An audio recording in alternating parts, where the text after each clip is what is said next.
మనం ఇప్పుడు జొన్న రొట్టె ఎలా చేసుకోవాలనేది నేర్చుకుందాము. ఒక గిన్నెలో ఒక గ్లాసు పిండికి ఒక గ్లాసు వాటర్. ఇప్పుడు ఇలా వాటర్ బాయిల్ అవ్వాలి, ఇలా మరుగుతూ ఉండాలి. వాటర్ మరిగే దానిలో ఆ పౌడర్, మీరు గ్లాస్ వాటర్ తీసుకుంటే గ్లాస్ పౌడర్ తీసుకొని పక్కన పెట్టుకోవాలి. నేను ముందుగా ఇక్కడ కలిపి పెట్టుకున్నాను. ఇలా కలిపి ఇలా గరిటెతో తిప్పుకొని కొంచెం సేపు ఒక 5 minutes ఇట్లా మూత పెట్టి ఉంచాలి.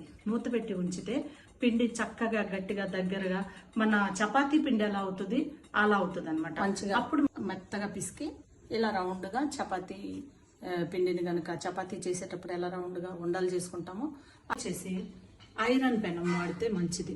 నాన్ స్టిక్ పెనాలు మంచివి కాదు హెల్త్కి, అందరికి తెలిసిన విషయమే. వాటర్ గిన్నెలో తీసుకొని అది ఆ మధ్య మధ్యలో దాన్ని పెంకని ఆ పెనాన్ని నేను క్లీన్ చేసుకోవటం కోసం ఈ బ్రష్ వాడతాను. కొంచెం పౌడర్ చేతికి తీసుకొని ఇలా దీని మీద చక్కగా వస్తుంది. దాన్ని మనం కదిలించే అవసరం లేదు.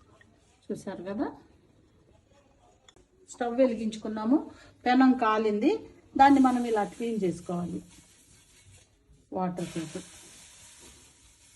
పెట్టి ఈ రొట్టెని తీసుకొని దాన్ని మీద వేసేసేయాలి. చాలా స్మూత్గా, చాలా మెత్తగా, ఈజీగా తినడానికి పిల్లలకు కూడా తొందరగా అరుగుతుంది. మరి జొన్న రొట్టెల విధానం, తయారీ విధానం మీకు నచ్చినట్లయితే లైక్ చేయండి, షేర్ చేయండి. మీరు కూడా ఈ రొట్టెలు తయారు చేసుకొని ఆరోగ్యాన్ని పొందండి.